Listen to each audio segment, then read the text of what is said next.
Rainer the Ritter versus Fluffy, October 18th, was announced. Now, I ain't gonna lie. It is a fucking great fight, man. And the crazy thing is that these guys just fought. Fluffy fought August 9th. The Ritter fought July 26th. Yo, these guys are down to scrap, man. Like, down. And, I mean, the Ritter's performance against Whitaker, I mean, it was all right. But Fluffy, man. Fluffy took the lead to his manhood with that choke, man. I was at a restaurant. I was having dinner. I had my wife and my kid. And when I saw that, I was like, yo.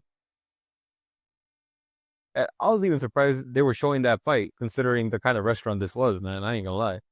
But I was like, yo, what the fuck, man? That was a hell of a choke. And these guys are gonna scrap October 18, man. But I did shed a tear because I know what this means. DDP is not gonna fight Rainer the Ritter, man. At least not yet. I have hope, but I'm not gonna lie to you. I felt sad, man. Man, we need this fight, man. DDP and RDR, they need a fight. It's destined. It is written. We need this fight, man. Everyone is saying that we need this fight. Not just me. I'm vocal about it, but everyone is saying it, man. We need to see this goofy ass fight. Imagine this fight actually gets booked. And just for it to be like Rampage and man.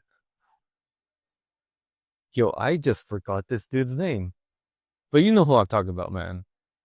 Rashad Evans, man. What the fuck? How the fuck? But whatever. But imagine it's like that fight where they just go in all this hype and then just nothing happens. Bro, I'll be so fucking pissed. But I doubt that'll happen, man. These guys are just fucking too wonky. They're too scrappy. Dude, this would be fight of the night, fight of the year. Looney Tunes, man. It'll be like, it'll be reminiscent of those like cartoons that you would watch on Saturday mornings, you know, when they would fight and then this big cloud is just coming out. Like, bro, we need this fight, man. But, all jokes aside, man, RDR and Fluffy, yo, man, that's gonna move Fluffy's skills forward because everyone right now is talking about if Fluffy has the skills to beat Chimaev. That's what I've been hearing. That's what I've been seeing. Me personally, I don't know, man. I don't know. Hamzat's elite, man. Elite. And, I don't know, man. Fluffy's not tested that as much as Hamzat is, man. But we'll see. We'll see. I'm always down to see a new challenger. And RDR, well, if I'm being honest, I feel like that'll kind of go the same way it went with DDP, but we'll see. It's a wait and see kind of shit. As far as for DDP, man, I think he should fight the loser of RDR and Fluffy, and then maybe we'll get that fight, man. Like I said, it is written. It is written. Dana announced this. It's gonna be like a mini middleweight tournament. Chimaev and Brawlo, Fluffy and RDR. Let's see who has the best performance. In my opinion, I think Chimaev's gonna fight the winner of Chimaev and Brawlo first, and then it'll be the winner of RDR and Fluffy. That's what I'm thinking, man. Just the way UFC usually goes, like that's just how I see it going. And I hope it kind of goes that way, man. If I'm being honest, but we'll see. We'll see. It's gonna be a hell of a couple fights, man. Middleweight's so fucking fun right now. New champion. It always makes it fun. And I know Strickland's out there looming and believing, and that he's the one. But the the more people ignore him, the more beautiful this division is. If I'm being honest, I was on the Strickland train in the beginning. I ain't gonna lie, but now after those couple performances he's had, yeah, man, fuck him. But I don't know. Moving on, man. I don't know if you guys saw the middleweight rankings. Not the middleweight rankings, the pound for pound rankings. Chimaev is now over Pantoja. If that Asakura fight didn't happen, I think there would be a good argument to say that he shouldn't be over Pantoja.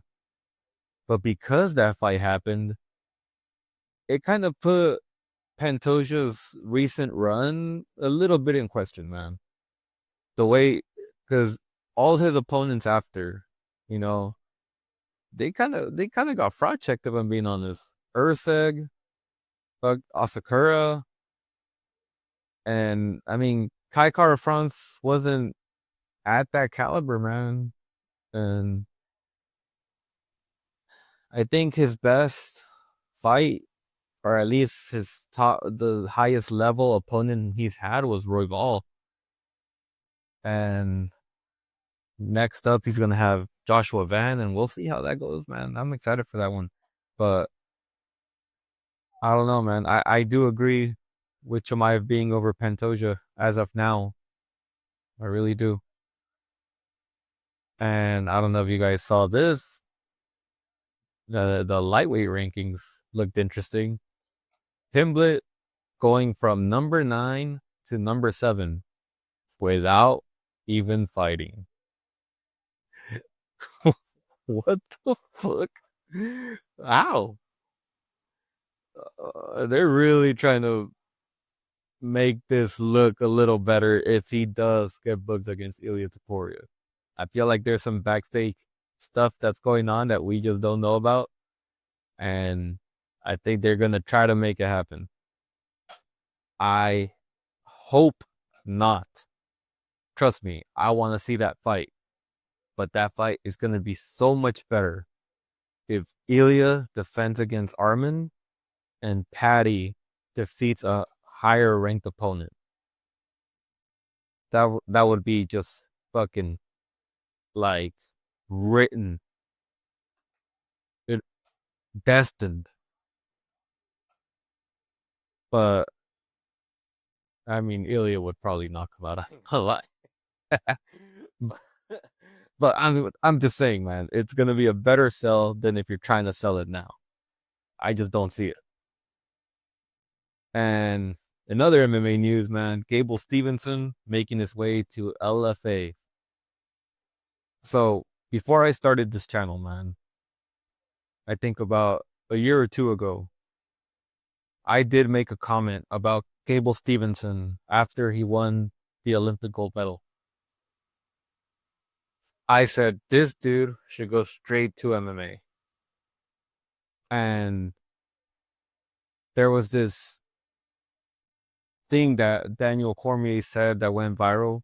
It said that Gable Stevenson should go to WWE first, build his name, and then go to MMA. I was like, no. Because in that moment, I knew the state of WWE, and Gable Stevenson was not going to have anything to do. And what I said came true. He had nothing to do. They didn't give him anything. No character development. I mean, he came out once, had one match, and they decided, like, yeah, this guy's not ready. And he just went into obscurity. I'm glad he's taking the step now, but damn, we should have done it a lot earlier. He would have been in the UFC by now, man. If anything, he would have been in the rankings. Because I believe this guy will make it in the rankings. Wrestlers usually do. But we'll see. We'll see. Let's see how he does in LFA, man. But I believe he could make it into the rankings. Now, will he be champion? We'll see. It's a wait and see, man. Let's see how he does. And I've been wanting to talk about this since it happened. But the UFC did Pico dirty, man. Like, yeah, I had a couple jokes about when it happened and stuff like that, but let's be honest. The UFC did Aaron Pico dirty. Because if Aaron Pico was just given an opponent, like let's say like Dan Ige or Giga Chikadze, and he won, then you could have just naturally built him. But they were trying to give this dude Evloev right from the start. And I get it, man. He has the look, he has the style, but they should have known, man. This guy was never a champion, and his resume just did not match up to the higher ranked dudes in the featherweight division, man. And I didn't know, man. I was like, I don't know.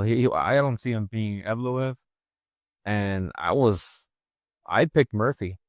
And just look what happened. Now, it's hard to see Aaron Pico really reaching that level now. Now, can he? Of course he can. Will he? I don't know, man. All I know is that hype went down quite tremendously. And I blame the UFC for that shit, man. Like, I get what they're doing with these Bellator guys, just throwing them into the fire immediately. But hey, man, look, there's a reason the slow build exists, because if you build them slowly, gradually, that shit works. It worked for Paddy. Just let's see how it goes, man. But yeah, man, they fucked up on that one. And in non-related, in PFL news, I don't know if you guys been seeing the whole Ngannou Africa situation, and you know how he said that he didn't want to go to the first Africa event because something about they weren't promoting the fighters like they should have or something like that. I mean, don't quote me on that. Honestly, I kind of didn't really care too much about this story, but I do have an opinion on this. Look, the PFL, I mean, they're already doing a lot of shady shit, if I'm being honest. But I don't know, man. There's a couple things to consider when it comes to Ngannou. The guy lost his child, man. Like, he lost his child. And not only that, I don't know if you guys saw, but he got into a car accident where someone lost their life. Yeah, grief for the family, right? You know, but this is the stuff that's weighing over this man's shoulders right now. You know, a lot of people are going like, oh, you know, like the PFL invested in him and everything. But yeah, I understand that. But these are real life experiences, man, that are just not easy to ignore. You know, in his mind, he probably, it's like, I don't even know how to ever make it up to this family. And it's just gonna carry over his shoulders, man. Probably his whole life. That's a lot for someone, man. You know, it's a lot. But, you know, God bless Ngannou, man. And for fuck's sake, Dana, get over your petty shit, man, and just let this dude back in the UFC. We need to see Aspinall and Ngannou. We need it. Fuck John Jones. For those that know me, they know how I feel about John Jones. We need Aspinall and Ngannou because I would just love the face of John Jones seeing that fight that slipped out of his hands when he could have had it. I swear this motherfucker constantly saying like, oh yeah, he's ducking me. Motherfucker ducked Ngannou first. And it's almost like if the Men in Black came and fucking like did that little shit where everyone loses their mind, you know? Like everyone just fucking forgot or something. Dana's like, oh yeah, like Ngannou doesn't want that fight. Like, get the fuck out of here, man. But we'll see, man. We'll see. But that's the MMA news, man. You know, thank you for watching. And you know, this is the first time I'm going 15 minutes, so I guess we'll see where it goes from here, man. But and like and subscribe. I also have another YouTube channel called Hit Up the Beaver where I react to movies and music. And you know, catch you in the next one.